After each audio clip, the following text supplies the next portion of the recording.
Voltamos para o segundo bloco do nosso programa e estamos conversando sobre perícia médica e acidente de trabalho com a desembargadora Viviane Colucci, integrante do Comitê Gestor Nacional do Programa Trabalho Seguro. Muito bem, desembargadora Viviane, entre as necessidades apontadas pelo núcleo de perícias que a senhora faz parte, como nós já mencionamos, está a adquirição de um manual de perícias justamente para os peritos da Justiça do Trabalho. Bom, eu pergunto, a existência de um manual específico para a Justiça do Trabalho, ela pode contribuir aí para a realização melhor, mais efetiva da prova pericial? Sem dúvida, eu acredito que sim. É verdade que já existe um manual para os peritos do INSS. Sim. Mas um manual específico para a Justiça do Trabalho se faz necessário porque o foco das perícias é bem diferente do foco das perícias que são realizadas, por exemplo, perante a Justiça Federal. Aqui o que se pretende é aferir a responsabilidade do empregador. Então não importa só a incapacidade, mas também se há possibilidade de reabilitação, de recuperação inclusive, se há uma incapacidade projetiva, se ela é permanente, se é total ou parcial. E também verificar se há fatores externos que eventualmente poderiam ter influenciado na eclosão da doença, no adoecimento. Sim.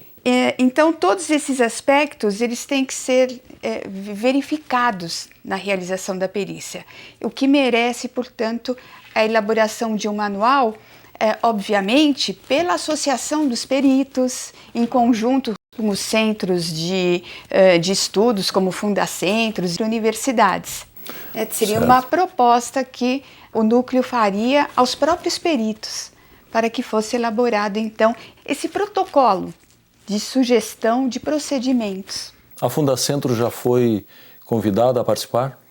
Não, embora já tenha tido notícia dessa medida que vai ser proposta, ainda não foi formalmente convidada. Mas Certo. já existe um convênio da Justiça do Trabalho, Claro, com a Fundacentro, que pode ser utilizado para esse fim, por exemplo. Tá certo. Bom, já que a realização de uma perícia é mesmo algo bastante complexo, como é que fica o juiz, desembargadora Viviane, diante de um laudo que eventualmente não aborde todos os aspectos importantes que envolvem a organização do trabalho, para fins de avaliação da responsabilidade do empregador, no caso? Primeiramente, o juiz não está adstrito ao laudo. Sim. Ele pode julgar considerando todos os elementos dos autos. Mas, se houver necessidade, ele pode determinar a complementação do laudo pericial ou até determinar a realização de uma segunda perícia. Certo. Bom, a senhora também acompanhou aí por mais de um ano o trabalho do núcleo e participou, inclusive, de vários seminários sobre esse assunto. Na sua visão, o juiz, em geral, ele está preparado para identificar todas as causas que levam o trabalhador a se acidentar ou a adoecer? A meu ver, é preciso superar aquela visão da medicina que analisa só os aspectos objetivos, os mensuráveis e aqueles absolutamente visíveis, como os referentes aos riscos físicos, bioquímicos e biológicos. Sim. Um perito deve prestigiar sempre a realidade da organização de trabalho. Deve estar no local de trabalho quando da elaboração do laudo. E mais, deve avaliar também todos os riscos de natureza ergonômica e também os riscos estressantes, que são aqueles, por exemplo, que dizem respeito ao cumprimento da jornada de trabalho, a existência de metas, se havia pressão dos encarregados, pressão dos colegas de trabalho, se era submetido, por exemplo, a horas extras, ao trabalho noturno, ao sobreaviso, Sim. turnos de revezamento, se o trabalho era feito em regime de precarização, se era terceirizado de alguma forma. Todos esses elementos são imprescindíveis para que o juiz possa avaliar de uma forma ampla os fatores que influenciaram no adoecimento ou no acidente. Muito bem, a senhora colocou aí um elenco de situações inerentes ao ambiente de trabalho e que precisam aí ser considerados.